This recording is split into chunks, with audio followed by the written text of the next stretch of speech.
Imagine this, you're painting the best miniature ever, you absolutely love it.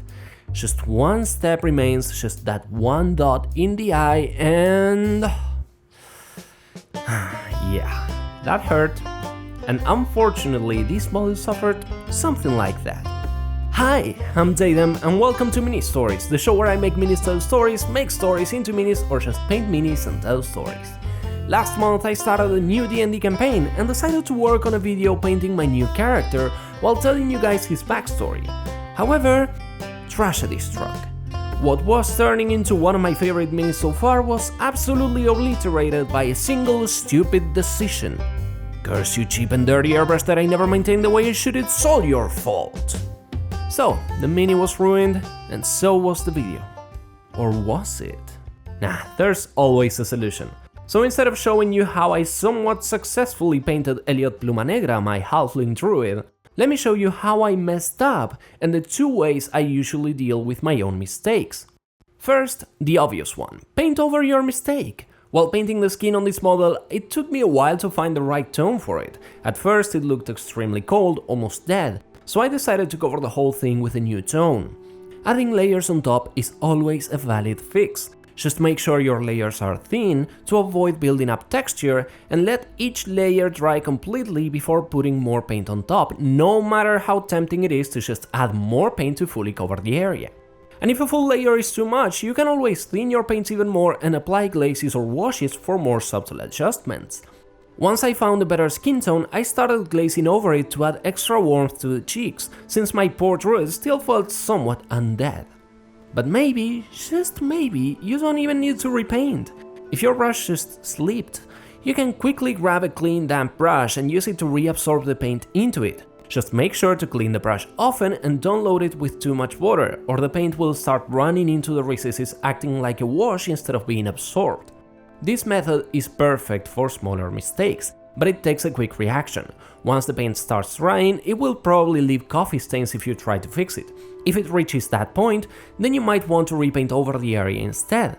These two simple methods can fix 99% of my usual mistakes, but what happens when I suffer that extreme, irreparable, miniature-destroying, confidence-crushing mistake? Well, exactly the same. Now, before you start leaving comments on how little I'm helping you, let me give you two tips. First, there's no Ctrl-C in real life. We need to accept that we will make mistakes, and we will need to fix them. No amount of experience will avoid that. Even the pros make mistakes, they're just better at fixing them.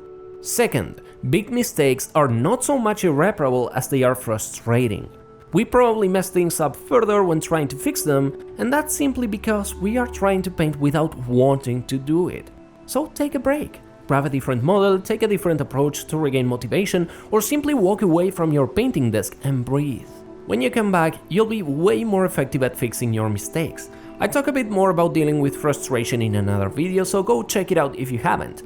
So, to put my money where my mouth is, or put my paint where my mistakes are, this is a bad analogy, let's ruin the mini with an extremely messy airbrush work and try to fix it, while I tell you a bit of the tale of Elliot Plumanegra and how he got his giant shield. Halflings are said to be naturally lucky. Any mistake, even a huge one, might lead to a fortunate result.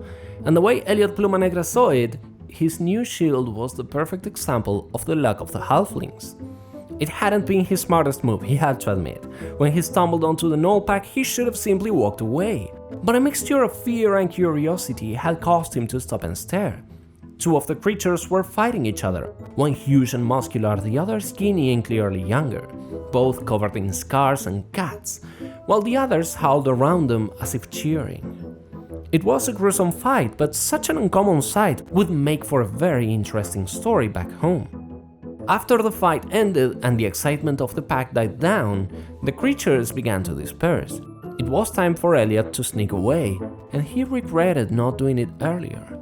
Gnolls had a really good sense of smell, and a few of them seemed to be starting to notice the subtle aroma of a new prey in the surrounding area. Walking back carefully, Elliot kept an eye on the Gnoll camp, making sure none of the beasts noticed him. Unfortunately, he himself didn't notice the one right behind him. He crashed against the creature's back, who let out a surprised yap. Howls and high-pitched barks came immediately from the camp. The pack had found its prey. We must never underestimate a halfling's luck, however. The gnoll behind Elliot lost its balance, dropping its enormous shield and falling straight into a stream. Unfortunately, though at the same time luckily, the shield flew straight towards Elliot's head and everything went dark. Very dark. You see, Elliot lost his consciousness due to the heavy shield hitting him, doubling down in pain and falling to the ground. But the shield fell right on top of the small halfling, obscuring the area and perfectly hiding him. A few seconds later, the gnoll pack arrived to find the lonely shield on top of the grass and the screaming gnoll being carried away by the current.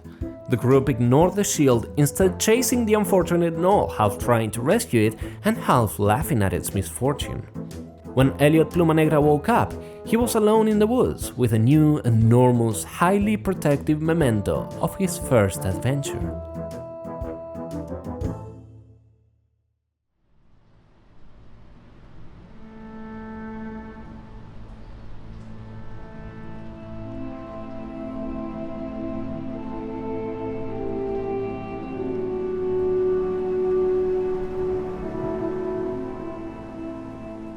You know, I wanted to tell the tale of how Elliot got his gnoll shield, but I didn't realize until now just how appropriate it is to tell a story about his mistakes and good luck in a video about making mistakes. So, if you liked the video and Elliot's tale, make sure to leave a like and subscribe for more.